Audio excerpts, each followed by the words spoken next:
ذرا زمانے جاہلیت میں چلے جائیں، گندا سوچنا، گندا دیکھنا، گندا بولنا، ظلم و ستم کرنا، زنا عام، 100 شادیاں کرنا، بیویوں کے حق ادا نہ کرنا، لوگوں کے مال دبا لینا، ذرا غصہ آیا تو گردنیں اڑا دینا، کئی سالوں تک جنگیں جاری ہیں، بے گناہوں کو مارا جا رہا ہے.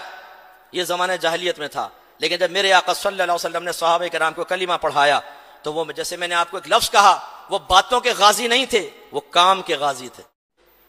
بس پھر آپ ایک جسم تو ہیں، روح نہیں ہے. بالکل میں مثال کبھی کبھی سمجھاتا ہوں. آپ ایک ڈاکٹر کے پاس پہنچے، وہ ڈگریاں لگی ہوئی ہیں، انگلینڈ سے اتنا پڑھا، آسٹریلیا سے یہ کورس کیا اور USA سے یہ پڑھ کر آیا، MBBS تو تھا ہی تھا. لیکن وہ کہتا ہے یار ایک بات سچ بتاؤں، یہاں کچھ بھی نہیں ہے، پڑھا اور بھول گیا. اور آپ نے والد صاحب کا کروانا ہے آپریشن، وہ کہے ٹیبل پہ لٹاؤ، اللہ کا نام لے کے شروع تو کرتے ہیں. کبھی لٹائیں گے آپ اپنے ابا جان کو؟ بولیے. خالی ڈگریاں دیکھ کر، خالی اس کے MBBS کی سند کو دیکھ کر، خالی اس کے بڑے بڑے دعوے کہ یار پہلے میں نے بڑے آپریشن کیے تھے لیکن اب سب نکل گیا ذہن سے. آپ کہیں گے رسک نہیں لوں گا. بھائی ہماری حالت بھی بالکل ایسی ہے. میں اکثر عرض کرتا ہوں تو بعض بھائی میرے برا مان جاتے ہیں کیونکہ الفاظ میرے ایسے ہی ہوتے ہیں، لیکن میں حقیقت بیان کرتا ہوں. ہم ٹن سنی تو ہیں لیکن سنی کو اپنے مسلک کی وضاحت نہیں آتی. بڑے افسوس کی بات ہے یار. یہ ایسے ہی ہے جیسے ایک وکیل تو اور وہ کہ میں کیس نہیں لڑ سکتا ہوں، ڈاکٹر تو ہوں علاج نہیں کر سکتا ہوں، انجینئر تو ہوں لیکن میں کچھ بنا نہیں سکتا ہوں، نہ روڈ ہے نہ بلڈنگ. تو بھائی پھر یہ خالی نام رکھنے کا کیا فائدہ ہوگا؟ کام کا سنی بنے، کام کا مسلمان ہونا چاہیے. آپ حنفی ہیں نا، حنفی. اگر آپ کا بچہ آپ سے پوچھتا ہے کہ کیوں ہیں حنفی، ہم کیوں تقلید کرتے ہیں، تقلید کا مطلب کیا ہوتا ہے؟ چاروں ائمہ حق ہیں، امام اعظم، امام شافعی، امام مالک، امام احمد بن حنبل، لیکن ہم صرف امام اعظم کی تقلید کیوں کرتے ہیں، جس کو تقلید شخصی کہتے ہیں اور واجب کہتے ہیں کہ ایک امام کی پیروی کرنا واجب ہے؟ کیوں؟ میں ہمیشہ گراؤنڈ ریئلٹیز پہ کلام کروں گا. آج اب گھر پہ جائیں، اپنے والد سے پوچھیں، والدہ سے پوچھیں، کیوں نیاز کرتے ہیں ہم؟ کیوں تھوڑا سا کھانا سامنے رکھتے ہیں؟ سارا کھانا کیوں نہیں سامنے رکھ لیتے؟ صلاۃ والسلام ہم کیوں پڑھتے ہیں؟ کیوں مزارات پر حاضر ہوتے ہیں؟ چادریں کیوں چڑھاتے ہیں مزار پہ؟ ذرا بتائیں. منت کیوں مانتے ہیں مزار کی؟ یہ عرفی منت ہے، شرعی منت ہے، یہ کیا ہے؟ آپ کو جواب مل جائے تو میرا نام بدل دیجیے گا. ہر ایک یہ کہے گا وہ ہمارے بڑے کرتے آئے. یہ کوئی جواب نہیں ہے ہمارے بڑے کرتے آئے. میں کوئی مماثلت پیدا نہیں کر رہا ہوں لیکن صرف سمجھا رہا ہوں. قرآن اٹھا کے پڑھیں. جب انبیاء علیہم السلام نے کسی بھی قوم کو تبلیغ کی ہے اور ان کے عقائد باطلہ کو باطل قرار دیا ہے تو ان کا جواب یہی ہوا کرتا تھا، ہم نے تو اپنے بڑوں کو اس پر پایا ہے، تو ہم کیسے آپ کی بات مان لیں؟ ہم تو بڑوں کے کہنے پہ چلیں گے. اب یہ فرق ہے، ان کے بڑے گمراہ تھے، ہمارے بڑے گمراہ. ہمارا ایک نوجوان کسی جگہ بیٹھ جائے، کوئی کویسچن کر لے تو بغلے جھانکنا شروع کر دیتا ہے. وہ کتنی دفعہ ایسا ہوا ہے کہ ہم بیٹھے ہوئے تو ایک دم ایک کال آ گئی، اٹینڈ کی، ہاں مفتی صاحب جلدی سے بتائیے گا، گرما گرم بحث چل رہی ہے اور سامنے والے نے سوال کر لیا ہے، جواب آ نہیں رہا. بھائی بحث تم نے چھیڑ دی، سب کچھ میں چھوڑ چھاڑ کے اب تمہیں جواب بتاؤں؟ تم وہ پیش کرو گے، وہ 4 کویسچن کرے گا، پھر میں جواب بتاؤں؟ تو پھر اس سے بہتر ہے تم ہٹ جاؤ، میں مناظرہ کر لیتا ہوں آ کر. تو اس لیے سیکھنے کی عادت ڈالی ہے. یہ بطور تمہید میں نے آپ کو ذکر کیا. آیت پر آتے ہیں جو میں نے آپ کو عرض کی. اس میں اللہ تبارک و تعالی نے اپنے حبیب کریم صلی اللہ علیہ وسلم کے ایک فرض منصبی کو بیان فرمایا. مقصد آمد نبی ذکر کیا گیا. سرکار تشریف لائے تو اللہ کا پیغام لوگوں تک پہنچایا، اور یہ پیغام 2 طرح کا تھا. ایک تو ایسا پیغام تھا کہ اس میں الفاظ بھی اللہ کی طرف سے مقرر شدہ تھے اور مفہوم بھی اللہ کا تھا. سرکار کو اجازت نہیں تھی کہ لفظ بھی بدل دے. اسے کہتے ہیں وحی جلی، واضح وحی، اور اسی کا نام قرآن ہوتا ہے کہ جبریل امین نے آ کے قرآن پڑھا، جن الفاظ سے بیان ہوا انہی الفاظ سے سرکار نے آگے بیان کیا، اپنے پاس سے الفاظ نہیں بدل سکتے. اس کو وحی جلی کہتے ہیں. اور ایک ایسا ہوا کہ مفہوم اللہ کی طرف سے تھا لیکن نبی کریم صلی اللہ علیہ وسلم کو اختیار دیا گیا کہ آپ اپنے الفاظ میں جسے الفاظ میں چاہیں ذکر کر دیں. سرکار نے اس پیغام کو بھی بیان کیا. اسے کہتے ہیں وحی خفی، اور یہ حدیث ہوتی ہے. دونوں اللہ کا پیغام ہے. اس کا مطلب ہے قرآن کا انکار کیا یہ بھی اللہ کا انکار ہے، حدیث کا انکار کریں یہ بھی اللہ کا ہی انکار ہوتا ہے، یعنی اس کی بات نہ ماننا. لیکن فرق یہ ہے کہ قرآن قطعی الثبوت ہے، اس کے اللہ تعالیٰ کے کلام ہونے میں کوئی شبہ نہیں ہے، کوئی شبہ نہیں، کیونکہ اس کی حفاظت کا وعدہ خود اللہ تبارک و تعالیٰ نے فرمایا. لیکن حدیثوں کی حفاظت کا وعدہ اللہ نے نہیں فرمایا. حدیثیں بیان ہوئیں، نبی کریم صلی اللہ علیہ وسلم جب صحابہ کرام کے سامنے بیان کر رہے تھے تو یاد رکھیں کہ آپ کی بات کردہ بیان میں اور قرآن میں حکم کے اعتبار سے کوئی فرق نہیں تھا. قرآن کا انکار کرنا بھی کفر، اور اگر خدا نہ خواستہ کوئی کہتا آپ یہ جو بات ہمیں سمجھا رہے ہم نہیں مانتے، کافر ہو جاتا. لیکن فرق یہ ہوا کہ اب جب دو چیزیں ہمارے سامنے اب ہیں، قرآن حدیث، تو قرآن قطعی ثبوت ہے، یعنی اس کا اللہ سے ثابت ہونا قطعی اور یقینی ہے، لہذا اس کا انکار کرنا کفر ہوگا. لیکن جو حدیث ہمارے سامنے آتی ہے اس میں ایک شبہ پیدا ہوا ہے کہ کیا واقعی یہ نبی کریم کا کلام ہے یا نہیں ہے. اس میں ہمارے اکابرین نے بڑی محنت کی، کیونکہ نبی کریم نے کسی صحابی کو بیان کیا، انہوں نے کسی تابعی کو بعد والے کو بیان کیا، انہوں نے تبع تابعی کو بیان کیا، پھر یہ سلسلہ چلتا چلتا امام بخاری، امام مسلم، امام ترمذی، نسائی، ابو داؤد، ابن ماجہ تک پہنچا. یہ جو بیچ کے راویان آئے نا، تبع تابعین اور پھر اس کے بعد، بلکہ بعض تابعین میں سے اس زمانے میں بھی بعض لوگ ایسے آئے کہ جنہوں نے حدیثوں میں اپنے پاس سے کچھ گڑبڑیشن کی، تو اس لیے ہر راوی کے اوپر بحث کرنا ضروری ہوا. تو اب حدیثیں جو ہیں وہ ظنی و ثبوت ہو گئیں. ہر حدیث، کوئی بھی حدیث قطعی و ثبوت نہیں ہے. بعض حدیثوں کے بارے میں ہمارے اکابرین کہتے ہیں کہ یہ حدیثیں متواتر ہیں، یعنی ان کے ہر زمانے میں روایت کرنے والے اتنے کثیر راوی ہیں کہ ان کا جھوٹ پر جمع ہونا عقلاً محال ہے. جس کی تعداد کم از کم 4 رکھی ہے کہ ہر زمانے میں 4 صحابہ نے سرکار سے سنا ہو، پھر 4 تابعین نے، پھر تبع تابعین نے، پھر ان کے بعد حتیٰ کہ امام بخاری تک پہنچی تو 4 سے سن کر آپ نے لی، تو وہ حدیث متواتر کہلاتی ہے. یہ حکم میں قرآن کی طرح ہوتی ہے کہ اس کا انکار کریں تو کفر ہے. لیکن خود اس میں اختلاف ہے کہ حدیث متواتر کوئی ہے بھی کہ نہیں ہے. 12. تو اب کہنے کا مطلب یہ ہے کہ نبی کریم صلی اللہ علیہ وسلم کا پیغام جو حقیقتاً اللہ کا پیغام تھا، 2 ذریعوں سے ہم تک پہنچا ہے، ایک قرآن کے ذریعے اور ایک حدیث کے ذریعے. اور المیہ یہ ہے کہ ان دونوں پیغاموں کو سمجھنے کے لیے مسلمان تیار نہیں ہیں. یہی وجہ ہے کہ ہم میں سے بہت کم ایسے ہوں گے جنہوں نے پورے قرآن کو زندگی میں صرف ایک بار بھی ترجمہ اور تفسیر سے پڑھا ہو. ہم لوگوں کو سمجھاتے ہیں جی کنز الایمان پڑھیں، بہترین اعلیٰ حضرت کا ترجمہ ہے، تفسیری ترجمہ ہے، کہتے نہیں کہتے. لیکن جو ترغیب دے رہا ہوتا ہے نا، اس سے دائرہ ادب میں رہ کے پوچھے گا کبھی آپ نے بھی پورا پڑھا ہے؟ تو شاید شرمندہ ہو جائے گا وہ، کیونکہ ٹائم نہیں ہے ہمارے پاس، قرآن پڑھنے کا ٹائم نہیں ہے، قرآن سمجھنے کا ٹائم نہیں ہے. ترجمہ اعلیٰ حضرت سب سے بلند و بالا ہے، لیکن یہ ایسا ماشاءاللہ بھولا پپو ہے کہ اس بلند و بالا قرآن کو پڑھنے کے لیے، ترجمہ قرآن کو پڑھنے کے لیے ٹائم نہیں ہے ہمارے پاس. اور حدیث کا تو پھر اللہ ہی حافظ ہے. شاید ہی ہم میں سے کوئی ایسا ہوگا جس کے گھر میں سیاہ ستہ کا سیٹ ہو. بخاری، مسلم، ترمذی، نسائی، ابو داؤد، ابن ماجہ، یہ سیاہ ستہ کہلاتے ہیں. سیاہ یہ صحیحہ کی جمع ہے، صحیح کتابیں، اور ستہ مانے 6. یہ 6 صحیح حدیث کی کتابیں کہلاتی ہیں کہ اس میں اکثر حدیثیں بالکل اوتھینٹک ہیں. لیکن ہمارے گھر ان سے خالی ہیں. ہم میں سے بہت کم ایسے عاشق رسول ہوں گے ماشاءاللہ جو اپنے محبوب کے کلام پر مشتمل بخاری کو کبھی ہاتھ میں بھی لے کر دیکھا ہو. یہاں کسی لو ہو جائے، کسی کو لڑکا لڑکی کو، اور اس کا میسج آ جائے، بڑی محفل چھوڑ کے ٹوائلٹ میں چلا جائے گا دیکھنے کے لیے کہ یار کیا میسج آیا. محبوب کا کلام ہے بھائی، اسے ہر دیکھے گا ہر دفعہ لذت اور مزہ آئے گا. جن سے چیٹ کرتے ہیں نا ہمارے نوجوان، نام ہے محمد اکرم، زلیخا کے نام سے فیک آئی ڈی بنائی ہوئی ہے، لڑکیوں کے اوپ چیٹ چل رہی ہے جی، سہیلی بن کے نا، وہ ساری سیو کر کے رکھتے ہیں. جب وقت ملتا ہے پھر کھول کے ہنستے رہیں گے، خوش ہوتے رہیں گے، لذت اور مزہ ملے گا. اس کا مطلب ہے جس سے محبت ہو جاتی ہے، جس سے لگاؤ ہو جاتا ہے، جس کی طرف میلان ہو جاتا ہے، اس کے کلام کو انسان پڑھنا چاہتا ہے، اور جب پڑھتا ہے اس کو ایک لذت حاصل ہوتی ہے. لیکن ہمارا عشق اتنا کامل ہے ماشاءاللہ، یہ صرف نعت خوانیوں تک اور اس کے بعد پھر لنگر کھانے تک محدود ہے. حدیث پڑھنے کے لیے تیار نہیں ہے کہ ہمارے نبی کریم کیا پیغام دے رہے ہیں، بخاری میں کیا ہے، مسلم میں کیا ہے، ترمذی میں کیا ہے، ہمیں کچھ پتہ نہیں. تو آپ خود سوچئے گا آپ میں سے کتنوں نے پڑھی ہیں بخاری کی حدیثیں بمائے شرح، مسلم پڑھی ہے بمائے شرح، ترمذی شرح کے ساتھ پڑھی ہے؟ نہیں، حدیث سے تو بہت دور ہیں ہم. اور ناراض مت ہوئیے گا، میں کبھی کبھی سمجھاتا ہوں.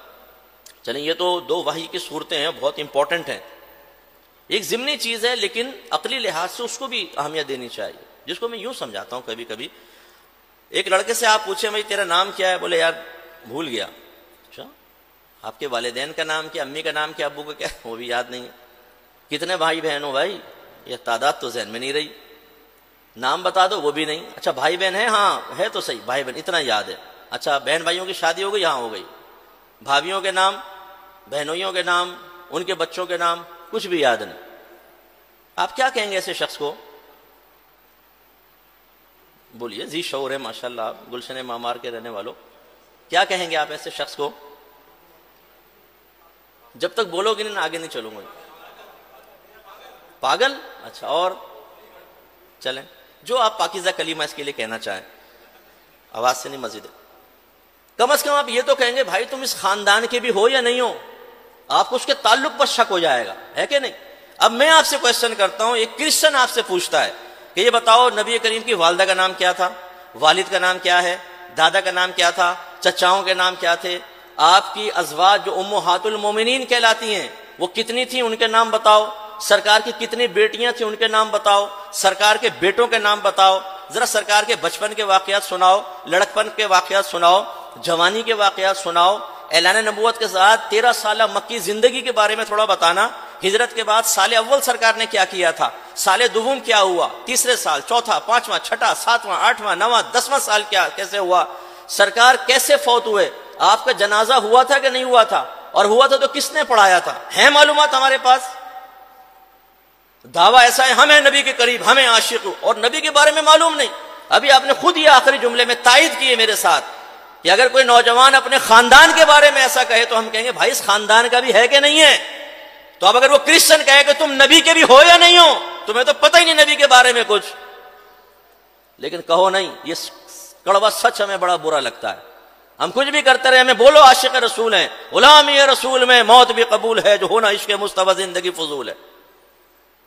سیرت کی ایک بھی کتاب پڑھی ہم نے. اب جو میں کہنے لگا تھا وہ یہ تھا کہ کیا ہے ہمارے گھروں میں سیرت کی کتاب جس میں سرکار کے بچپن سے لے کر وفات تک کے واقعات ہوں اور ہم ذوق و شوق سے پڑھیں کہ ہمارے محبوب نے کیسی زندگی گزاری تھی، ان کے متعلقین کے بارے میں معلومات حاصل کریں؟ نو. لیکن ہم محبت کرنے والے ہیں سرکار سے. تو نہ قرآن پڑھنے کا ٹائم، نہ حدیث پڑھنے کا ٹائم، نہ سیرت پڑھنے کا ٹائم. پھر کون سے تعلق کی ہم بات کرتے ہیں جو بہت مضبوط تعلق ہے؟ اس کا مطلب ہے ہمارا نبی سے تعلق اتنا مضبوط نہیں ہے جتنا ہم سمجھ رہے ہیں. ہمارا قرآن سے اتنا مضبوط تعلق نہیں ہے جتنا ہم دعوے کرتے ہیں. ہمارا حدیثوں سے اتنا مضبوط تعلق نہیں ہے جتنا ہم تصور کرتے ہیں. کمزور تعلق ہے، بہت ہی کمزور. ہم نے اپنی مرضی کے مطابق اپنے سٹینڈرڈ بنا کر اسلام سے، اللہ تعالیٰ سے، قرآن پاک سے اور نبی سے تعلق کو بہت اونچے درجے تک پہنچا دیا. شریعت کا سٹینڈرڈ کیا ہے وہ جاننے کی زحمت ہی گوارا نہیں کی. قرآن پڑھ لیتے نا. شان نزول کیا ہے اس آیت کو جو میں عرض کرنے لگا ہوں؟ نبی کریم ہجرت سے پہلے کاشان اقدس سے باہر آئے، اور بھی شان نزول بیان ہوئے ہیں، ایک یہ بھی ہے. تو آپ نے کفار کو بتوں کی عبادت کرتے ہوئے پایا. تو آپ نے ان سے پوچھا تم یہ بتوں کی عبادت کیوں کرتے ہو؟ وہ کہنے لگے اس لیے تاکہ اللہ تعالیٰ اس سے خوش ہو کر ہمیں اپنا محبوب بنا لے. مقصد اچھا تھا نا، اللہ ہمیں محبوب بنا لے، کتنا اچھا مقصد. لیکن اس کے لیے طریقہ غلط اختیار کر رہے تھے، بتوں کی پوجا. اللہ تعالیٰ نے ان کے مقصود کو غلط قرار نہیں دیا، ان کے اس طریقہ کار، اس سوچ اور فکر کو کنڈیم کیا. اور آیت نازل فرمائیے، حبیب ان سے فرمائیے قل ان کنتم تحبون اللہ فاتبعونی یحببکم اللہ ویغفر لکم ذنوبکم. اے حبیب فرمائیے کہ اگر تم اللہ سے محبت کا دعویٰ کرتے ہو تو اس کی دلیل یہ نہیں ہے کہ تم بتوں کی عبادت کرو، بلکہ فاتبعونی، میرا حکم مانو، تو اللہ تعالیٰ تمہیں اپنا محبوب بنا لے گا اور تمہارے تمام گناہوں کی بخشش فرما دی جائے گی. اسٹینڈرڈ بدل دیا. اپنی سوچ ختم کرو، اپنی مرضی کے مطابق طرز عمل اختیار نہ کرو. نتیجہ اچھا مانگ رہے ہو، طرز عمل وہی اختیار کرو جو اس نتیجہ تک پہنچانے کے لیے اللہ اور رسول مقرر کریں. اور وہ کیا ہے؟ اطاعت رسول. اور ہم اطاعت رسول سے بھاگنے والے. اللہ تو فرمائے وما آتاکم الرسول فخذوہ وما نہاکم عنہ فانتہوا. یہ رسول جو تمہیں حکم دے اس کو اخذ کرو، جس کام سے روکیں اس سے باز آ جاؤ. اور ہم لوگ غلامی رسول میں موت بھی قبول ہے، جو ہونا عشق مصطفیٰ زندگی فضول ہے. دعویٰ کرتے ہیں ہمیں غلام، جان بھی چاہیے تو دے دیں، لیکن نبی کی طرف سے ایک حکم بیان ہو جائے جس میں علم دین سیکھنا ہو، نماز 5 وقت پڑھنی ہو سوری، لڑکیوں کا پیچھا چھوڑنا ہو سوری، گناہوں سے نجات حاصل کرنی ہو سوری، اچھی دوستی کرنی ہو معذرت، داڑھی رکھنی ہو، اپنی صورت نبی کے مطابق بنانی ہو معذرت، مت کر نصیحت ناصحہ، دل میرا گھبرائے ہے، اس کو دشمن جانو ہوں جو مجھ کو سمجھائے۔ ہم تو اپنے نبی کا پیغام سن کر منہ بنا لیتے ہیں، ناراض ہو جاتے ہیں، جو بھی ہم کرتے رہے ہمیں بولو کہ عاشق رسول ہیں صاحب۔ ارے بھائی اللہ نے اسٹینڈرڈ مقرر کیا، اگر تم اللہ سے محبت کا دعویٰ کرتے ہو اور اللہ کی محبت، رسول کی محبت، رسول کی محبت، اللہ کی محبت، تو اگر میں اپنے الفاظ میں اس کو یوں بیان کروں کہ اگر آپ اللہ اور رسول سے محبت کا دعویٰ کرتے ہیں تو سب سے بڑی دلیل یہ ہے کہ اپنے نبی کا حکم مانیں۔ اور حکم کب مان سکتے ہیں آپ بتائیں، کب مان سکتے ہیں؟ میں سمجھاتا ہوں آپ کو، میں کہتا ہوں بھائی میں آپ کو ایک بات کہہ رہا ہوں، اگر یہ کر لو گے نا آپ، روزانہ ایک جن آپ کے سرانے 5000 کا نوٹ رکھے جائے گا۔ آپ کے مفتی صاحب موسٹ ویلکم، بتائیے اور کسی پہ عمل کریں نہ کریں، اس مبارک وظیفے پہ تو ضرور عمل ہوگا، امی بھی کریں گی میں بھی کروں گا، اور میں کہوں کرو، آپ کہیں بتائیں تو صحیح، میں کہوں کرو، کر سکتے ہیں آپ؟ جب تک پتہ ہی نہ ہو کیا ہے کیسے عمل کریں گے؟ اب میں آپ سے پوچھتا ہوں آپ کو کتنے نبی کے احکام معلوم ہیں بتائیے؟ آپ بزنس کرتے ہیں، آپ نے سیکھے ہیں لمیٹیشنز؟ اللہ تعالیٰ فرماتا ہے وَمَن يَتَعَدَّ حُدُودَ اللَّهِ فَأُولَٰئِكَ هُمُ الظَّالِمُونَ، جو اللہ تعالیٰ کی حدود کو پھلانگ جائیں، لمیٹیشنز کو کراس کریں تو یہی لوگ ظالم ہیں۔ ہم نے سیکھا ہے بزنس کیسے کرنا چاہیے، آپ کے نبی نے کیا طریقہ بتایا۔ آپ پیسہ انویسٹ کرتے ہیں، انویسٹمنٹ کے آپ نے اصول سیکھے ہیں، آپ رینٹ پہ چیز لیتے دیتے ہیں، آپ نے اجارے کے مسائل سیکھے ہیں، آپ شادی کر لیتے ہیں، آپ کو پتہ ہے نان نفقہ کسے کہتے ہیں، بیوی کے کیا حق ہیں، حقوق ہیں، کیا فرائض ہیں، شوہر کا کیا حق ہے، کیا اس پہ فرض ہے، ہم نے سیکھا ہے۔ آپ دوستی کرتے ہیں، دوستی کے بارے میں تعلیم شرع جانتے ہیں، آپ کس سے دوستی کرنا حرام ہے، کس سے دوستی کرنا واجب ہے۔ آپ کھانا کھلاتے ہیں ثواب کی نیت سے، حالانکہ آپ کے نبی کی تعلیم موجود ہے کس کو کھانا کھلانا ہے اور کس کو کھانا کھلانا منع ہے۔ آپ رشتہ داریاں نبھاتے ہیں، تعلیم شرع موجود ہے، اس سے رشتہ داری کرو، اس سے نہ کرو۔ ہم نے یہ احکام سیکھے ہیں، ہم نے وہ علم دین سیکھا ہے جو آپ کے نبی نے فرض قرار دیا۔ طلب العلم فریضۃ علی کل مسلم، علم کا حاصل کرنا ہر عاقل بالغ مسلمان مرد و عورت پر فرض ہے۔ گویا کہ سرکار فرما رہے فرض علوم سیکھو، ہم نے سیکھے۔ آپ میں سے کتنے ایسے ہیں جنہوں نے وضو باقاعدہ کسی عالم دین سے یا کسی دینی کتاب کو پڑھ کر سیکھا ہے، مسجد میں آ کے دیکھ دیکھ کے سیکھا ہے؟ ہم نے نماز کس عالم سے سیکھی ہے، کس کتاب کو پڑھ کے سیکھی ہے؟ معلوم نہیں۔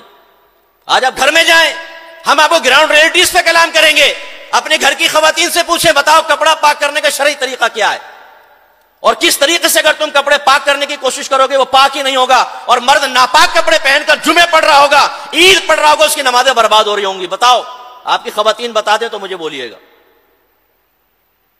نبی کا کہنا ماننے کے لیے ہم تیار نہیں، احکام ہی پتہ نہیں ہے تو عمل کیا کریں گے؟ نبی نے وقت ضائع کرنے سے منع فرمایا، ہم وقت ضائع کرتے ہیں۔ نبی موت کو ایسا دیکھتے تھے جیسے یہ سامنے، بعض اوقات قضاء حاجت سے فارغ ہوتے تو تیمم فرماتے، صحابہ کرام کہتے یا رسول اللہ پانی تو قریب موجود ہے، سرکار ارشاد فرماتے ہو سکتا ہے میں پانی تک نہ پہنچ سکوں اور مجھے موت آ جائے، اور حکم دیا لذتوں کو توڑنے والی چیز یعنی موت کو یاد کرو۔ صحابہ کرام ہنس رہے تھے تو اس مجلس کے قریب سے گزرتے ہوئے فرمایا اپنی مجلسوں میں لذتوں کو توڑنے والی چیز کی ملاوٹ بھی کر لیا کرو۔ عرض کیا رسول اللہ وہ کیا ہے؟ فرمایا موت کی یاد۔ کرتے ہیں ہم اس پر عمل پیرا ہوتے ہیں؟ آپ گھر میں جا کر نبی کے اس فرمان کے مطابق موت کا ذکر کر کے دیکھیں، آپ کی گھر کی خواتین آپ کو منع کر دیں گی، ارے بھائی کوئی مر جائے گا موت کا ذکر نہ کرو۔ اچھا مر جائے گا تو کیا ہوگا؟ مرنے کے بعد ہی تو مصطفیٰ کی زیارت ہوگی، سرکار قبر میں تشریف لائیں گے۔ موت تو مومن کے لیے تحفہ ہے، لیکن ہمارے گھروں میں موت کے ذکر سے نفرت ہے۔ حالانکہ سرکار فرماتے ہیں کہ موت مومن کے لیے اس ٹھنڈے پانی سے زیادہ محبوب اور مرغوب ہونی چاہیے جس میں شہد ملایا گیا ہو۔ ہماری حالت تو دیکھیں، کس چیز کے بارے میں احکام معلوم ہے ہمیں؟ زکوٰۃ کے مسئلے، اگر ایک نوجوان کہے کہ جی آپ ذرا مجھے زکوٰۃ کے مسئلے بتا دیں، اس کی شرائط کیا ہیں، فرض کیسے ہوتی ہے، ہم کہتے ہیں عالم دین کے پاس جاؤ۔ قربانی کی شرائط ہمیں نہیں پتا، 10 سال سے قربانیاں بن رہی ہیں ہمیں معلوم ہی نہیں، حساب کتاب ہی کرنے کے لیے تیار نہیں۔ ابا جان ہر سال ایک بکرا لا کے ذبح کر دیتے ہیں، حالانکہ گھر کے کئی افراد پہ قربانی واجب ہو رہی ہوتی ہے، مسئلہ ہی نہیں معلوم۔ کہتے ہیں جی دعا کریں اللہ مجھے مکہ مدینہ دکھا دے، چلیں جی بڑی اچھی دعا ہے، انکار نہیں، آپ چلے گئے وہاں پہ، احکام سیکھے ہیں آپ نے، احکام سیکھنے کے لیے تیار نہیں، وہاں جا کے غلطی پہ غلطی، کفارے، دم لازم، اور کہو کہ آپ کے اوپر دم لازم ہو گیا، آپ نے جرم کیا یہاں پر آ کر، اور مکے کا ایک گناہ 1,00,000 گناہ کے برابر ہے، اللہ کی بارگاہ میں توبہ کریں، جواب ملے گا اوہ اللہ معاف کرنے والا۔ توبہ کسے کہتے ہیں؟ نبی کریم نے فرمایا لوگوں توبہ کرو، میں خود دن میں 100 مرتبہ توبہ کرتا ہوں۔ توبہ کسے کہتے ہیں؟ اس کی شرائط کیا ہیں؟ 6 قسم کے گناہ ہوتے ہیں جن پہ ہر ایک پر توبہ کرنے کا طریقہ مختلف ہوتا ہے۔ معلوم ہے ہمیں؟ جب معلوم نہیں تو کیسے ہم نبی کے حکم پر عمل کریں گے؟ اور جب عمل نہیں کر سکیں گے تو پھر عشق رسول اور محبت رسول کا سب سے بڑا ثبوت اطاعت رسول کیسے ثابت کریں گے؟ ہم نے کیا کیا ہے؟ ہم نے اپنے سٹینڈرڈ بنا لی۔ پہلے میں ایک اور اقرار ہمیشہ کرواتا ہوں، آپ سے بھی کرواتا ہوں، یہ بتائیں کہ کیا صحابہ کرام علیہم رضوان سے بڑھ کر کوئی عاشق رسول قیامت تک پیدا ہو سکتا ہے؟ بولیے، ان کے عشق رسول کی علامت بتائیں کیا ہے؟ نعت خوانیاں، 11ویں شریف، 12ویں شریف، ختم قادریہ، صلاۃ غوثیہ، صلاۃ السلام، بیٹھ کے نبی کریم کا بہت زیادہ ذکر؟ نہیں، بعض چیزیں تو ان کے ہاں اجتماعی طور پہ ایسی رائج ہی نہیں تھی، یہ تو نہیں ہے۔ پھر ایک ہی جواب ہوگا، اطاعت رسول۔ سرکار کی زبان سے لفظ نکلا نہیں کہ صحابہ کرام نے جانیں قربان کر دی ہیں، اور بعض اوقات زبان سے الفاظ کے نکلنے کا انتظار بھی نہیں کیا، اشارہ ابرو پر جانیں قربان کر دی ہیں۔ یہ ہے ان کے عشق رسول کی علامت۔ ہم نے اطاعت کو چھوڑا، احکام سیکھنے چھوڑے، ہم نے کہا بھی اپنا سٹینڈرڈ مقرر کرو، اس کے بعد تو مجھے عاشق رسول کہ میں تجھے کہوں، دونوں بھائی خوش رہیں۔ اچھا کیا کریں بھائی؟ نعت خوانی کرا لیتے ہیں، 12ویں پہ لائٹنگ کر لیتے ہیں، جلوس نکال لیتے ہیں۔ میں اس کو غلط نہیں کہہ رہا ہوں، یہ مستحب بات ہے، علماء نے آپ کو اجازت دی ہے، اگرچہ آپ اگر اس کو دائرہ شریعت میں رہ کر کریں، منع نہیں۔ بات ہو رہی ہے سٹینڈرڈ کی، بات ہو رہی ہے کہ کیا عشق کی یہی علامت آپ کے عاشق رسول ہونے کے لیے کافی ہے کہ آپ کا اتنا عمل اللہ رسول قبول فرما کر اور اطاعت رسول کا معاملہ آپ سے معاف کر دیں گے؟ یہ ہے ہماری میجر مسٹیک، کہ جو ہمیں ثبوت دینا چاہیے تھا اطاعت رسول کا وہ نہیں دے رہے۔ اگر میری بہنیں بھی سن رہی ہوں، ان کو برقعے کا بول دو ناراض ہو جاتی ہیں، انہیں شوہر کی اطاعت کا کہہ دو ناخن پہلے تیز کر رکھے منہ نوچنے کے لیے تیار ہو جاتی ہیں، ان کو کہو احکام سیکھ لو، احکام نہیں سیکھتی، ان کو بولو نمازیں پڑھو۔ آپ کے گھر کی بہت سی خواتین ایسے ہوں گی جنہوں نے سالوں سے فجر کی نماز نہیں پڑھی ہے، غیبت چغلیاں کرتی رہیں گی، بیٹھ کر لیگ پولنگ کرتی رہیں گی، سارے گندے کام گناہ کے کام کر رہی ہیں، لیکن عاشقہ ہیں صاحب۔ کیوں؟ وہ ہم نعت خوانی کر لیتے ہیں، ہم 12ویں پہ بڑا اہتمام کرتے ہیں، نیازیں کھلا دیتے ہیں۔ ارے بھائی یہ مستحبات ہیں، ان کا درجہ مستحب کا ہے، اگر ان میں سے ایک بھی کام نہ کریں اللہ تعالیٰ میدان معاشر میں کھڑا کر کے آپ سے نہیں پوچھے گا نعت خوانی کی تھی کہ نہیں کی تھی، وہ اٹینڈ کی تھی کہ نہیں کی تھی، تم نے 11ویں 12ویں کی تھی کہ نہیں کی تھی، کوئی سوال نہیں ہوگا، کوئی سوال نہیں ہوگا۔ ہاں یہ سوال ہوگا میرے نبی کا حکم مانا تھا کہ نہیں مانا تھا؟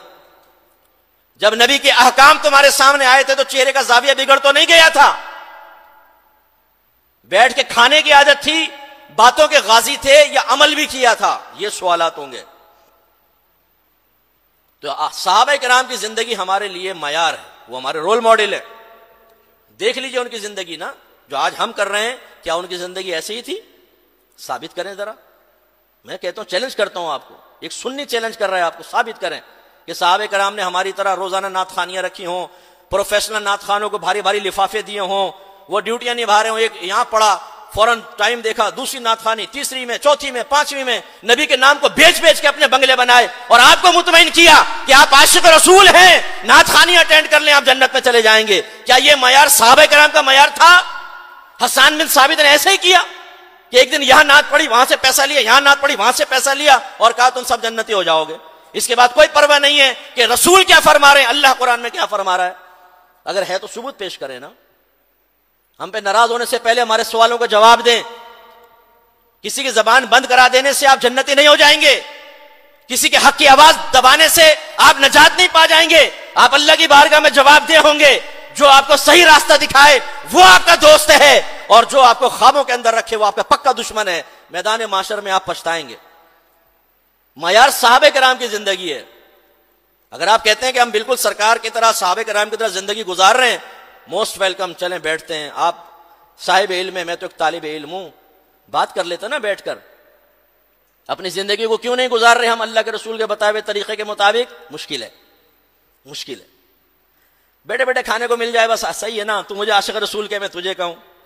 بعض اوقات ایسے سے لوگوں کا تعارف کراتے ہیں، مفتی صاحب ان سے ملے ماشاءاللہ بہت بڑے عاشق رسول، اور وہ دیکھتے ہیں تو ظاہری علامت تو کوئی نظر نہیں آتی. 32 سالہ تبلیغ دین کی زندگی حسن ظن بھی قائم نہیں رکھنے دیتی کہ مجھے پتا ہے کہ کیا کیا کارنامے کر رہا ہوگا یہ. بھائی کیا علامت ہے؟ ماشاءاللہ ہر سال 12ویں پر 50 دیگے پکاتے. لیجئے بھائی 50 دیگے پکاؤ، اس کے بعد اللہ کچھ فرما رہا ہے اس کو سائیڈ میں رکھ دو، رسول کوئی معیار قرار دے رہے ہیں اس کو سائیڈ میں رکھ دو. 50 دیگے اس کو 7ویں آسمان کا ولی بنا دیں گی. یار شیلائی چھو کر آتا ہوگا. کیسے بھائی، کیسے یہ سٹینڈرڈ کیسے بنا لیا؟ کیوں ناراض ہوتے ہیں؟ دلیل پیش کریں نا کہ مفتی صاحب آپ غلط کہہ رہے ہیں، ہم دلیل دیتے ہیں. آئے میں توبہ کروں، میں اپنی غلطی تسلیم کروں، لیکن اللہ کا کرم ہے کہ میرے سینے میں قرآن بھی ہے، حدیث بھی ہے، علم کا نور ہے ہمارے پاس، اور احساس ذمہ داری ہے، اور اپنے ذاتی مفادات کی پرواہ نہیں ہے. ورنہ میں آپ کو خوش کرنے کے بیان بھی کر سکتا ہوں، لفافے لوں اور چلا جاؤں، آپ کو جنت ہی کیا جنت میں پہنچا دوں، حوریں ساتھ میں بیٹھی ہوں آپ کے. ہمیں بیان کا ملکہ حاصل ہے، کچھ بھی کر سکتے ہیں، ہمارے لیے کیا پرابلم ہے. لیکن میدان معاشر میں میرے منہ پہ جب کالک ملی جائے گی نا کہ تم نے ان کو دھوکے میں رکھا اور تباہ کر دیا سرکار کی امت کو، ہو سکتا ہے سرکار ناراض ہو جائیں کہ جو حق بات تھی تم نے کیوں نہیں بیان کیا. تمہاری ذمہ داری تھی، تمہیں اس لیے منصب ملا تھا کہ تم لفافے لو، تمہیں اس لیے منصب ملا تھا ہاتھ چمواؤ، نعرے لگواؤ، پوسٹر بنواؤ اور عزت سمیٹو اور گھر چلے جاؤ، اور میری بھولی بھالی امت کو کچھ نہ سمجھاؤ، انہیں جہنم کے راستے میں چلنے دو. یہ نہیں ہو سکتا. آپ راضی ہیں نہیں ہیں، ہمیں وہ بات کہنی ہے جس سے اللہ اس کے رسول راضی ہیں، اور ہماری بات مانیں گے کبھی گمراہ نہیں ہوں گے انشاءاللہ. میں اکثر دیکھیں میں نعت خوانیوں کا نہ منکر ہوں نہ نعت خوانوں کا. نعت خوانی ہماری رگوں میں رچی بسی ہے، ہم سنی ہیں، اور نعت خوانی ہم سنیوں کا شعار ہے. شعار کا مطلب یہ ہوتا ہے کہ جب اس کا ذکر کریں تو مخصوص قوم کی طرف ذہن چلا جائے. اگر میں آپ سے کہوں کہ نعت خوانی ہو رہی ہے، بتائیں کون کروا رہے ہوں گے؟ کون کرا رہے ہوں گے؟ ہمارا شعار ہے نعت خوانی، ہم اس کے منکر نہیں ہیں. نعت خوان میرے بھائی ہیں، میرے بچے ہیں، لیکن جو غلط روش چل پڑی ہے میں اس کو آپ کو سمجھا رہا ہوں. ہم نے نعت خوانی کو اتنا پروموٹ کر دیا کہ جو اصل چیز تھی اطاعت رسول وہ پیچھے ہو گئی. نعت خوانوں کو وہ عزت دی ہے کہ آج ایک باپ اپنے بیٹے کے بارے میں فیصلہ کرنے کے اندر دقت محسوس کرتا ہے کہ اس کو عالم بناؤں یا نعت خوان بناؤں. ایک باپ نے مجھ سے کہا کہ مصطفیٰ میں میرا بیٹا آپ کو بھی سنتا ہے اور ایک مشہور نعت خوان کا نام لیا اس کو بھی سنتا ہے، اب میں سوچ رہا ہوں کہ میں آپ کی لائن پہ ڈالوں یا اس کی لائن پہ ڈالوں. بھائی نعت خوانی بہت اچھی چیز ہے، نعت خوان میرا سر کا تاج، لیکن میں دائرہ دم میں رہ کے پوچھتا ہوں قرآن حدیث سے کوئی ایک فضیلت تو نعت خوان کی پیش کر دو. لائیے، آپ کو چیلنج قیامت تک لے آئیے گا کہ بھئی نعت خوان کا یہ مایا، یہ وقار ہوتا ہے، یہ عزت ہے، یہ اس کو قبر میں راحت ملے گی، یہ میدان محشر میں اس کے لیے اللہ نے انعام رکھا ہوا ہے، ایک بھی نہیں ملے گی. آپ یہ ہمارا بنایا ہوا اسٹینڈرڈ ہے کہ آج ایک آپ کے محلے کا عالم دین جو زیادہ معروف نہ ہو، جب مشہور نعت خوان آئے گا تو وہ عالم دین کونے میں نظر آئے گا، اور آپ نعت خوان کے لیے بڑا سا صوفہ رکھیں گے، آپ سمجھیں گے اب یہ نعت پڑے گا تو بس ہم سیدھے جنت میں پہنچیں گے. عالم دین سے سیکھنے کے لیے تیار نہیں. میں چیلنج کرتا ہوں آپ کو، آپ مشہور نعت خوان کو بلائیں، مسجد میں تل دھر کی جگہ نہیں ہوگی، تل دھرنے کی، لیکن اگلے دن اعلان کریں کہ مسجد کے امام صاحب درس قرآن اور درس حدیث کریں گے، 10-15 سے زیادہ آدمی نہیں ہوگا. یہ ہم نے جو اللہ کے احکام بتائے، جو عشق رسول کا صحیح اسٹینڈرڈ بتائے، اس کو سننے کے لیے ہم تیار نہیں. یہ کیسے روش بدل گئی؟ ہم لوگ شادیوں میں نعت خوانی رکھ رہے ہیں، بہت اچھی بات ہے، برکت ہوگی، رکھنی چاہیے، گانے باجے سے تو بہت بہتر ہے، لیکن اس میں ایک عالم دین کا بیان کیوں نہیں رکھ لیتے تاکہ لوگ احکام سیکھیں جو شادی میں؟ ہم نے صرف نعت خوانی کو کافی سمجھ لیا نا، بس ٹھیک ہے یہ نعت خوانی رکھ لی برکت ہو جائے گی. یہ ذہن کیسے بنا ہے؟ کیوں سنی اس طرف آ گیا کہ قرآن پڑھو نہ پڑھو، حدیث پڑھو نہ پڑھو، نعت خوانی کی محفل رکھ لو؟ کس نے ذہن بنایا؟ کیوں ذہن بنا ہے؟ اور کیا یہ کافی ہے؟ یہ میں آپ کو سمجھانا چاہ رہا ہوں. اور اگر کبھی عالم دین کو بلا بھی لیا، نعت خوانی کتنی دیر ہوگی جی؟ 2.5 گھنٹے. اور جب عالم دین بیان شروع کرے گا اس کے کان میں کہیں گے حضور 15 منٹ ہیں آپ کے پاس. 15 منٹ میں تو بیچارہ آیت اور اس کا ترجمہ ہی کرے گا اور ٹائم ختم. بس وآخر دعوانا ان الحمد للہ رب العالمین. ہم نہ قرآن سننا چاہتے ہیں نہ حدیث سننا چاہتے ہیں، آپ بند کریں. اور ہم رم جم سننا چاہتے ہیں، اور ہم یہ پروفیشنل نعت خوانوں کو بلا کر وعدہ کروانا چاہتے ہیں کہ بعد میں لوگ کہیں جی کیا نعت خوانی کی محفل رکھی آپ نے، واہ مزہ آ گیا مزہ آ گیا. بھائی مزوں کے لیے نعت خوانی رکھ رہے ہیں کیا؟ یہ ہم آپ کو سمجھانا چاہ رہے ہیں. اصل چیز کی طرف آئیں جس پر صحابہ کرام عالم و رضوان. زندگی کے 2 یا 3 واقعات آپ کو ایسے ملیں گے، وہ بھی خاص ایک مقصد کے لیے. کہ جب کفار نے شیروں کی شکل میں ہمارے نبی کے اوپر حملہ کیا تو سرکار نے حسان بن ثابت سے فرمایا حسان آپ اشعار کی شکل میں ہی ہماری طرف سے جواب دیں. ہجوف شیر میں جو برا بھلا کہتے ہیں اس کو ہجوف کہتے ہیں. سرکار کی ہجو ہوئی, سرکار نے فرمایا آپ جواب دیں, تو حسان بن ثابت نے جواب دیا. بس اس کے علاوہ کوئی ایسا نہیں تھا کہ باقاعدہ نعت خوانیاں ہوں, سرکار تشریف فرماؤ اور ہو رہی ہوں. لیکن میں پہلے کہتا ہوں ہم اس کو منع نہیں کرتے, نعت خوانیاں ٹھیک ہے, ہمارا مسلک اور مذہب کا حصہ ہے. لیکن مسئلہ کیا ہے کہ اس کو اتنی امپورٹنس دے دی گئی ہے کہ اب قرآن اور حدیث ہماری نگاہوں میں بہت ہی کم ہو گئے, علماء کی اہمیت ختم ہو گئی. میں آپ کو علماء کے فضائل پر مشتمل بہت ساری آیات, حدیثیں, اقوال بزرگان دین ثابت کر سکتا ہوں. آپ کم از کم ایک فضیلت تو کسی نعت خوان کی لا کے بتائیے نا. جب نہیں ہے تو کیوں آپ کا یہ ذہن بنا کہ ایک عالم دین کو سنا نہ سنو, نعت خوان کو سنو, وہ بھی پروفیشنل, وہ بھی ریاکاری کرنے والا. چودھری صاحب نے کہا ہے 2 شعر ان کے لیے, حضرت نے فرمائش کی ہے 2 شعر ان کے لیے, اور انہی کے شعر پڑھے جائیں گے. غریب کو کہتے نا میرا بھی پڑھ دو 2 شعر, سمجھ پڑے رہے, اس بیچارے کے نہیں پڑھے جائیں گے. چودھری صاحب, حاجی صاحب, سیٹھ صاحب, فلاں صاحب, ان کے بچے بھی اگر کہیں گے نا ابو یہ پڑھوا دیں تو وہ بھی پڑھے گا نعت خوان. کیا کر رہے ہیں آپ؟ اور آپ اس سے مطمئن ہیں اس زندگی سے؟ اس نے ہمارے اہل سنت کو تباہ کر کے رکھ دیا. ہم معمولات اہل سنت میں مشغول ہوئے, مستحبات اختیار کیے. صحابہ کرام نے جو ذمہ داری لی تھی اس ذمہ داری کو ہم بھلا بیٹھے. اس لیے ہماری مسجدوں کے اندر دیکھیں بڑی بڑی مسجدیں ہیں, ایک مدرسہ درس نظامی کا نہیں نظر آئے گا آپ کو. حفظ, ناظرہ اور نعت خوانیاں, بس کوئی پروڈکشن نہیں ہے.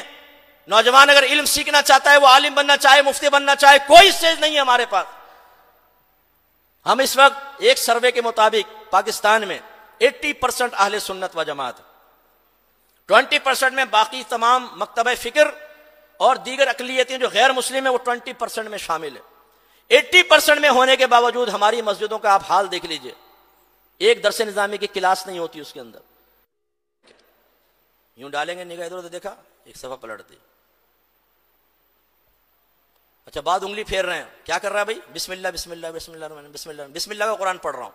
بھائی کہاں سے آ گیا بسم اللہ کا قرآن؟ ہے تم نے ایجاد کر لیا.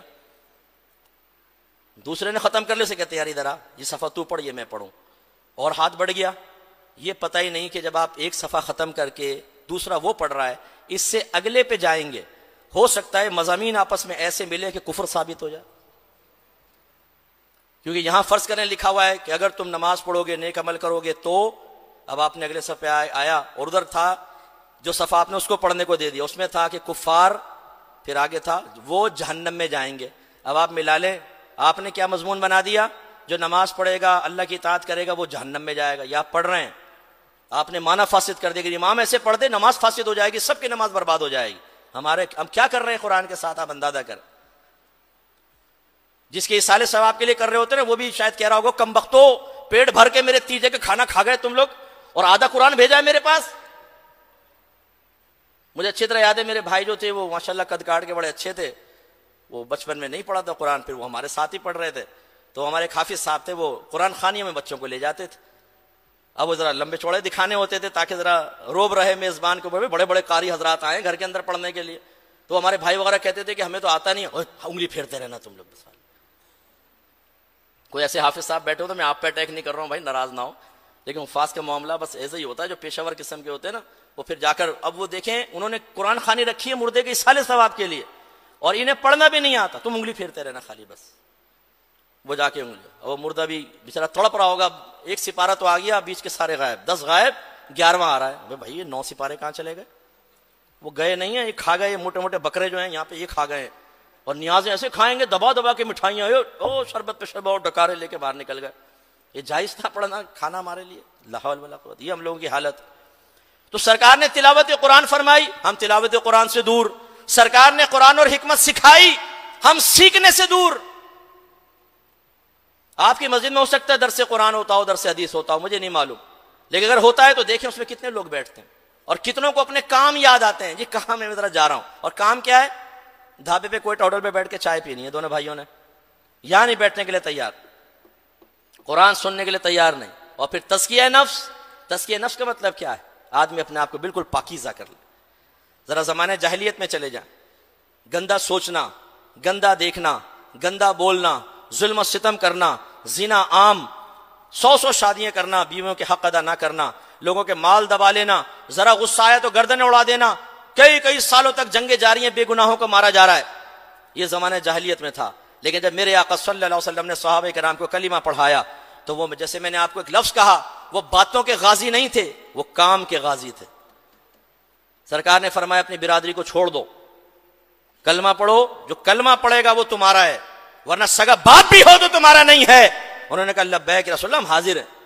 برادریوں کو مخالف بنا لیا. یہاں آج جوان نبی کی اطاعت کے لیے اس لیے تیار نہیں ہے جی، بیوی ناراض ہو جائے گی، دوست چھٹ جائیں گے، جاب نہیں ملے گی، فلاں ہو جائے گا، وسوسہ کا شکار. مولا علی کو دیکھیں، جب سرکار نے رشتہ داروں کو جمع کیا، ان کے سامنے مذہب اسلام کو پیش کیا اور فرمایا کلمہ پڑھو، کون میری بیعت کرتا ہے؟ کوئی کھڑا نہیں ہوا. مولا علی کھڑے ہو گئے. ایک روایت کے مطابق 7 سال، ایک روایت کے مطابق 8، ایک روایت کے مطابق 10 سال عمر تھی، کھڑے ہو گئے.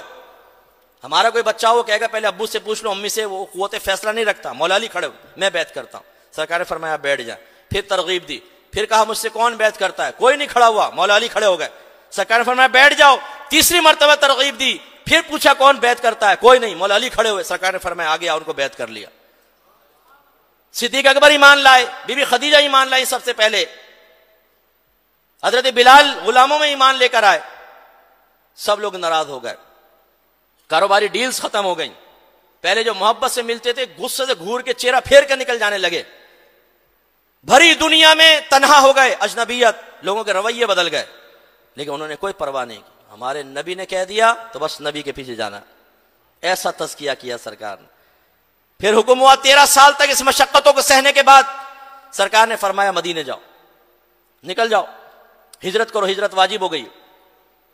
جس مکے میں بچپن گزرا ہے، برادری ہے، بزنس ہے، باغات ہیں، مویشی ہیں، ٹھنڈے پانی کے چشمے ہیں، سامان سے بھرے ہوئے گھر ہیں، لیکن کچھ لے جانے کی اجازت نہیں ہے کیونکہ شور شرابہ ہوگا، تمہیں نقصان ہوگا، چپ چاپ نکل جاؤ. سب چھوڑ کر مدینے آ گئے. سب چھوڑ دیا نبی کے نام پر. یہ تزکیہ نفس کا نتیجہ ہوتا ہے کہ انسان کا جب باطن پاکیزہ ہو جاتا ہے تو وہ دنیا پر آخرت کو فوقیت دیتا ہے. پھر جب مدینے آئے، انصار صحابہ نے پناہ دی. انصار صحابہ نے ایک مرکز پرووائڈ کیا. یا رسول اللہ آپ ادھر آ کے تبلیغ کریں، کوئی آپ کو نہیں روکے گا. اگر آپ پر کوئی تیر چلائے گا پہلے ہمارے سینوں پہ لگے گا، پھر آپ تک پہنچے گا. جب پہنچے سرکار نے صحابہ کرام سے، انصار صحابہ سے فرمایا ایک مہاجر بھائی کو اپنا دینی بھائی بناؤ اور اپنا آدھا مال اس کو دے دو. تزکیہ نفس نہ ہوتا نا تو دنیا کا لالچ ہوتا، مال کا لالچ. نہیں جی ہم نہیں دیتے. فوراً آدھے آدھے مال دیے. بعض صحابہ نے لیے، بعض نے منع بھی کیا. یہ جو صحابہ کرام کے رویہ. پھر پہلے شراب حلال تھی، بہت سے پیتے تھے. جب شراب کی حرمت کا حکم آیا، حضرت انس کہتے ہیں کہ اعلان ہوا، ایک نبی کے ندا دینے والے منادی نے اعلان کیا شراب حرام ہو گئی، شرابیں گھروں سے باہر نکال دو.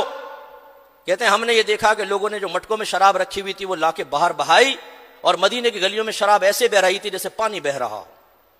پھر اس کے بعد نہیں شراب کو ہاتھ لگایا. پہلے گھریلو گدھے حلال تھے، صحابہ کرام کھاتے تھے. غزوہ خیبر فتح ہوا، صحابہ کرام نے وہاں کے گدھے پکڑے، کاٹے، ان کو چولہے پہ چڑھایا، ہنڈیاں ابل رہی ہیں.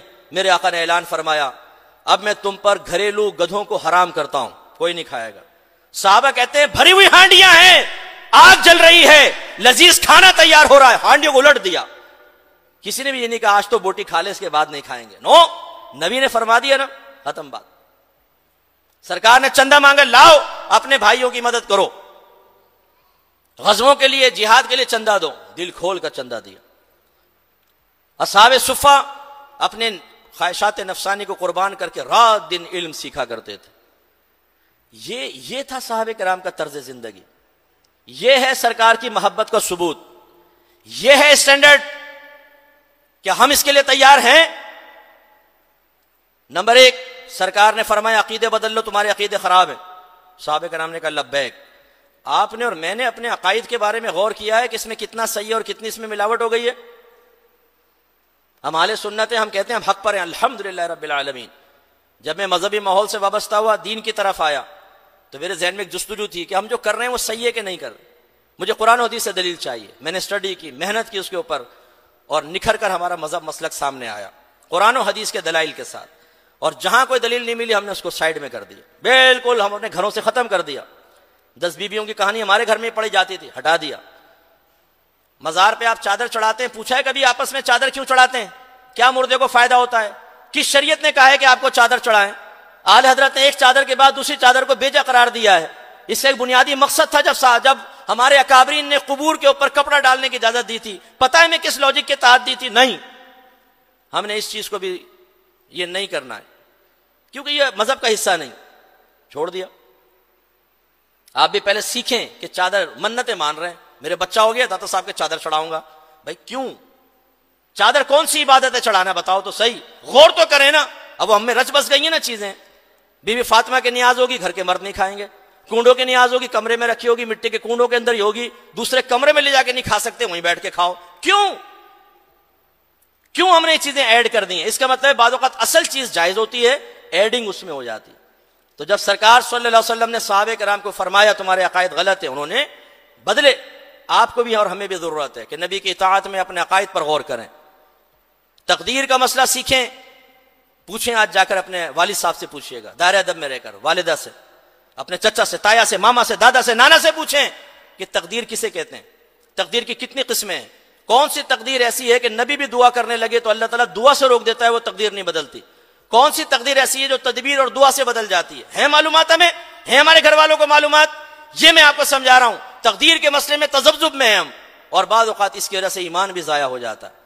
اس لیے جب نبی نے صحابہ کرام کے عقائد کا تزکیہ کیا ہے، آپ کو مجھے بھی اپنے عقائد کا تزکیہ کرنا ہوگا، اور اس کا طریقہ یہی ہے کہ آپ سیکھیں عقائد اسلام بما دلائل، عقائد اہل سنت بما دلائل، ان کی توضیح تشریح۔ جیسے میں نے آپ کو عرض کیا، بچے پوچھیں جی یہ نیاز اور فاتحہ میں کیا فرق ہے ابا جان بتائیے گا؟ اب ہم کہتے ہیں مردے کی فاتحہ ہو رہی ہے گھر میں، نیاز ہو رہی ہے، فرق معلوم نہیں، کیوں کرتے ہیں ہم نیاز؟ آپ کو پتہ ہونا چاہیے۔ صلاۃ السلام کیوں پڑھتے ہیں کھڑے ہو کر اجتماعی طور پہ ہاتھ باندھ کر اردو میں ہر جمعے کی نماز کے بعد؟ کیا سرکار نے پڑھا، صحابہ کرام نے؟ نہیں تو کیوں نہیں؟ اور ہم کیوں پڑھتے ہیں؟ آپ کو جواب معلوم ہونا چاہیے۔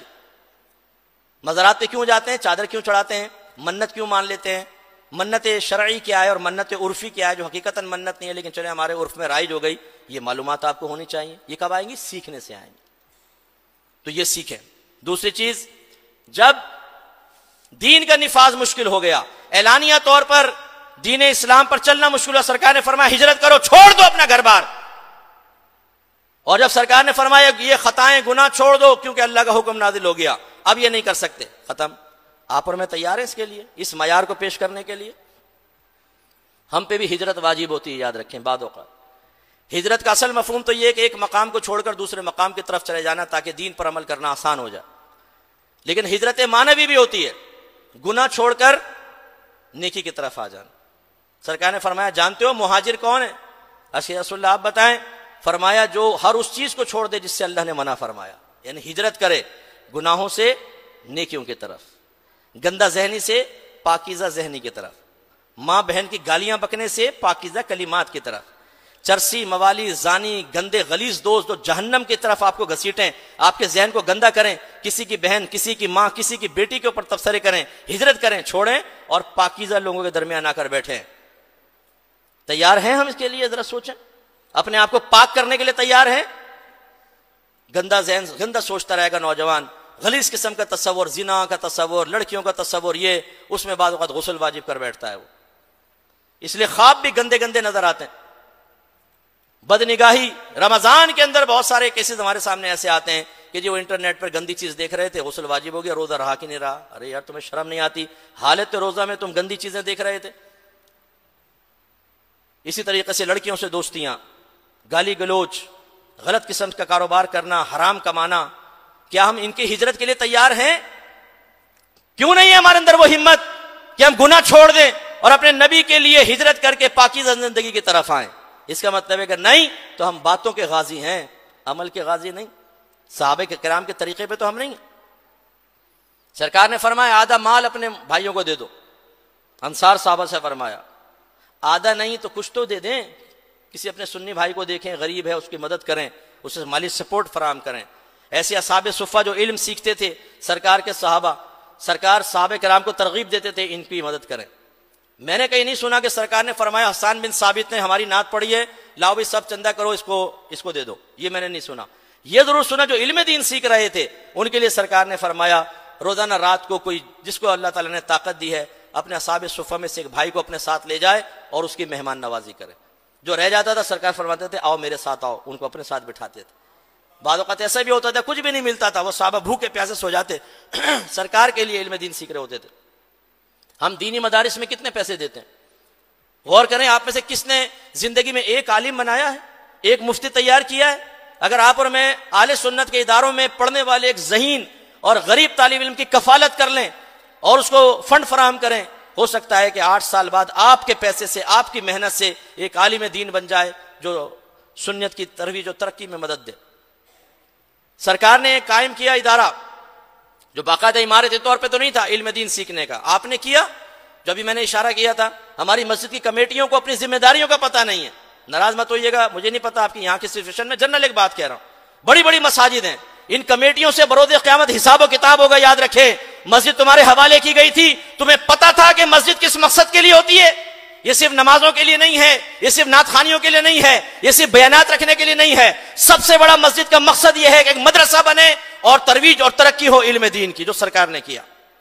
اس میں نماز بھی ہوئی، دیکھیں مسجد نبوی میں نماز بھی ہے، تبلیغ دین بھی ہے، قافلے آ رہے ہیں، انہیں تیار کر کے انہیں کہا جا رہا ہے اپنے علاقوں میں جاؤ تبلیغ دین کرو، اور وہاں مدرسہ قائم کیا سرکار نے فوراً، اور 100 صحابہ اور کم از کم 70 صحابہ تو رہتے ہی تھے اور وہ علم دین سیکھتے تھے۔ ہمارے اہل سنت کی مساجد اس سے خالی ہیں۔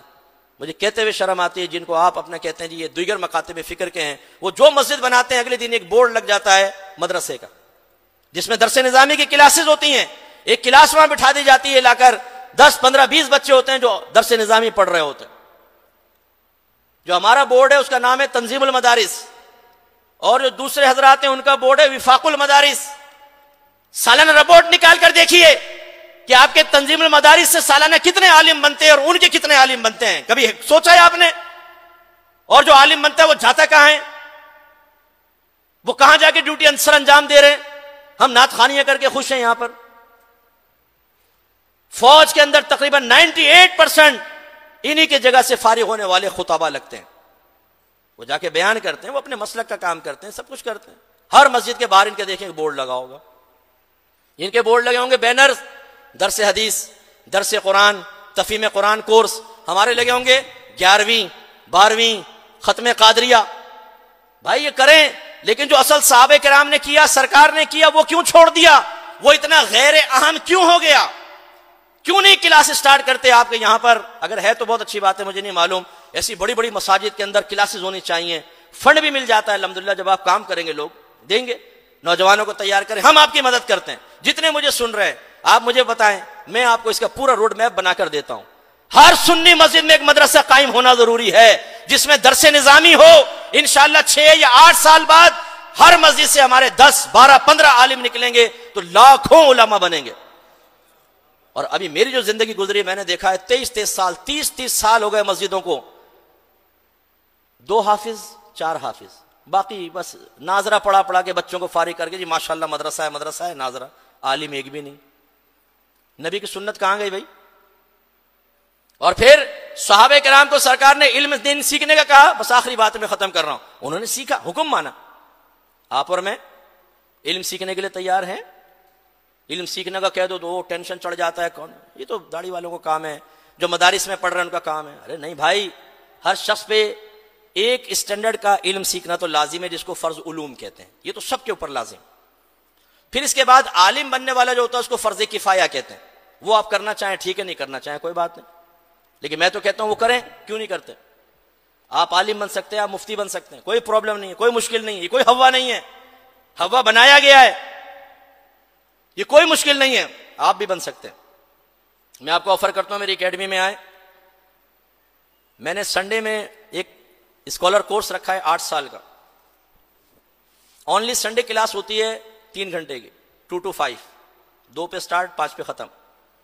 پہلی کلاس میں نے سٹارٹ کی، اس کے الحمدللہ 4 سال کمپلیٹ ہو گئے، اب 5واں سال سٹارٹ ہو گئے، اور اس میں تقریباً 125 سے زیادہ اسٹوڈنٹ ہیں، اور کمال یہ ہے کہ اس میں دینی طالب علم کا داخلہ منع ہے۔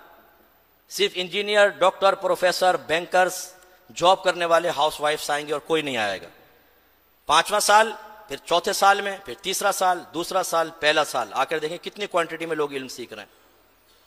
کل یہ جب شہر کا ہمارا پڑھا لکھا نوجوان جو ایک مل کا مالک ہے، جو ایک انسٹیٹیوٹ کا مالک ہے، جو ایک ادارے کا مالک ہے، وہ عالم بن جائے گا، ایک ڈاکٹر عالم بنے گا، انجینئر عالم بنے گا، بزنس مین عالم بنے گا، آپ دیکھیں علم کتنا کس کس جگہ پہ پہنچے گا اور کیسے وہ اپنے مسلک کا دفاع کرے گا اور پروٹیکٹ کرے گا.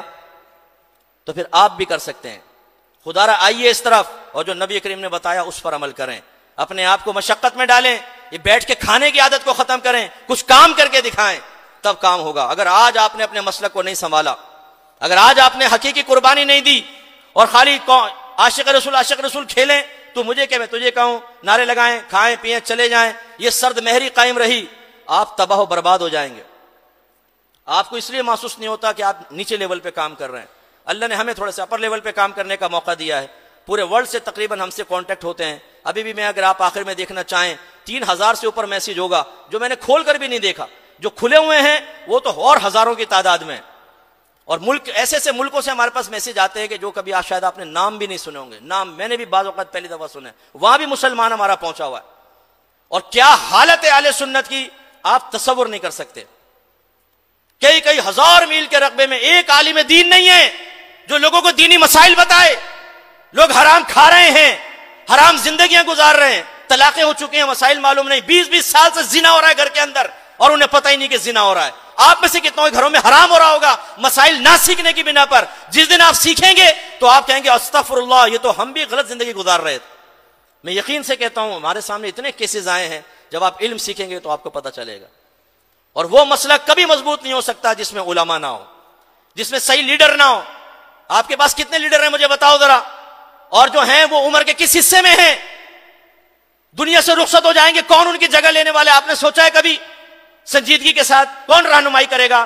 جب نہیں کرے گا تو آپ کے نبی نے کیا فرمایا؟ لوگ جاہلوں کو اپنا رہنما بنائیں گے اور وہ خود بھی گمراہ ہوں گے، آپ کو بھی گمراہ کریں گے. آپ اپنی اگلی نسلوں کے لیے کیا کر رہے ہیں مجھے بتائیں ذرا.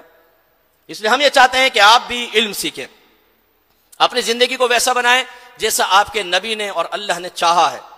عشق رسول کا وہ اسٹینڈرڈ رکھیں جو اللہ اس کے رسول نے اسٹینڈرڈ بنایا ہے، اپنا بنایا ہوا نہیں. کہ بھائی کھایا پیا، نعت خوانی میں تھوڑا نماز پڑھ لی، وہ بھی 5 وقت نہیں، کبھی موڈ ہوا پڑھ لی ورنہ نہیں پڑھی، قرآن چھوڑ دیا، احکام سیکھنا چھوڑ دیے. لیکن ہم ہیں عاشق رسول. بھائی عاشق رسول کی تعریف سیکھو یار، حقیقی عشق حاصل کرنے کی طرف آئیں تو پھر آپ قیمتی بنیں گے. یہ ہمارا پیغام ہے آپ کو. اور آخری بس بات، یہ نعرہ ضرور لگائیں کہ غلامی رسول میں مزہ نہیں آیا، موت قبول نہیں ہے. غلامی رسول میں تو یہ نعرہ بھی لگائیں کہ غلامی رسول میں داڑھی بھی قبول ہے، غلامی رسول میں 5 وقت نماز باجماعت پڑھنا بھی قبول ہے، غلامی رسول میں علم دین سیکھنا بھی قبول ہے، غلامی رسول میں عالم اور مفتی بننا بھی قبول ہے، غلامی رسول میں گناہ چھوڑ دینا بھی قبول ہے، غلامی رسول میں فیس بک سے تمام لڑکیوں کے کانٹیکٹس ڈیلیٹ کر دینا بھی قبول ہے، غلامی رسول میں صرف اچھی صحبت اختیار کرنا ہی قبول ہے. یہ نعرہ بھی لگائیں. ہماری بہنیں بھی نعرہ لگائیں کہ غلامی رسول میں برقع پہننا بھی قبول ہے، غلامی رسول میں قصائی سے، دودھ والے سے، درزی سے، سبزی والے سے ہنس ہنس کر باتیں کرنا چھوڑ دینا بھی قبول ہے، غلامی رسول میں نامحرم کزنز کو سامنے بٹھا کر بے پردہ باتیں کرنا، حرام باتیں کرنا، یہ چھوڑ دینا بھی قبول ہے، غلامی رسول میں شوہر کی اطاعت کرنا بھی قبول ہے. تب ہمارا معاشرہ وہ رنگ پیدا کرے گا، وہ رنگ دکھائے گا جو زمانے رسول کا رنگ تھا. ورنہ ایک جسم رہے گا، ڈھانچہ ہوگا، روح ختم ہو جائے گی. اور جب روح نہ ہو تو خالی جسم کچھ بھی نہیں کر سکتا. خدا را ہماری باتوں کا برا نہ مانے. جو آپ کو سمجھایا یہ روح ہے، مغز ہے، نہیں مانیں گے آپ کی مرضی ہے. ہم تک تو فقط پہنچانا ہے. وما علینا الا البلاغ. ہر نبی نے ایسا فرمایا، ہم تک تو فقط پیغام پہنچا دینا، منوانا ہمارا کام نہیں ہے. نہ مانے آپ ہماری بات. اس انجام تک تو پہنچ گئے جو میں دیکھ رہا ہوں اہل سنت، اس انجام تک ایک دوسرے کو برداشت کرنے کے لیے تیار نہیں. یہ تیری مسجد، یہ میری مسجد، یہ تیرا آستانہ، یہ میرا آستانہ، یہ تیرا پیر، یہ میرا پیر، یہ میرا مفتی، یہ تیرا مفتی، یہ میرا ادارہ، یہ تیرا ادارہ، یہ میری تنظیم، یہ تیری تنظیم. میرے حلقے کے اندر اپنے پیر کا نام لیا تو اچھا نہیں ہوگا، صرف میرا پیر چلے گا. یہاں پر دوسرا کہے گا تو اپنے پیر کا نام میرے آستانے کے پاس نہیں لے گا، میرے پیر کا نام چلے گا. کیا کر رہے ہیں بھائی؟ جب آپ علم سیکھیں گے تو شعور بیدار ہوگا کہ چھوٹی چھوٹی باتوں پہ لڑ کر اہل سنت نے اپنے آپ کو کمزور کر لیا ہے. وسعت قلبی کی ضرورت ہے. آپ کے نبی نے فرمایا تمام مومن ایک جسم کی مانند ہیں، اگر جسم کا ایک حصے میں درد ہو پورا جسم تکلیف محسوس کرتا ہے۔ ایک روایت میں فرمایا مومن آپس میں ایک عمارت کی مانند ہے جس کی ایک اینٹ دوسری اینٹ کو مضبوط کرتی ہے۔ ہم کرتے ہیں؟ نہیں۔ میرے پیر کو کچھ نہیں کہنا، دوسرے کے پیر کو ماں بہن کی گالیاں بکو، تمہاری مرضی ہے۔ جس مفتی صاحب سے عالم سے میں عقیدت رکھتا ہوں اسے کچھ کہا تو تیری ناک توڑ دوں گا، دوسرے کو گالی بھی بکو فیس بک پہ بیٹھ کر، ہمیں کیا، کرتے رہو، کوئی مسئلہ نہیں ہے۔ یہ ایک جسم ہے، ہم اس پر بھی تھوڑا غور کیجئے، اللہ تعالیٰ عمل کی توفیق عطا فرمائے۔ میری کوئی بات اگر آپ کو بری لگ گئی ہو، آپ ہرٹ ہوئے ہوں تو میں معذرت چاہتا ہوں، لیکن جو باتیں میں نے عرض کی اس پہ تھوڑا سا غور کیجئے گا۔ اب ایک انقلابی تبدیلی کی ضرورت ہے، خدا را اس انقلاب کے لیے اپنے آپ کو پیش کریں، آپ کو کوئی نقصان نہیں ہوگا، اب گھر بار بھی چلے گا، کاروبار چلے گا، نوکری چلے گی، سب ہوگا، لیکن مسلک کا بڑا فائدہ ہوگا۔ لیکن اگر ہم رسومات میں خالی رہے اور حقیقت کی طرف، روح کی طرف نہیں آئے تو پھر ہمارا مسلک کمزور سے کمزور تر ہوتا چلا جائے گا، اور ایک وقت آئے گا کہ شاید پچھتانے کا بھی ٹائم نہ ملے، نسلیں برباد ہو سکتی ہیں۔ اللہ تعالیٰ عمل کی توفیق عطا فرمائے۔ وآخر دعوانا الحمدللہ رب العالمین۔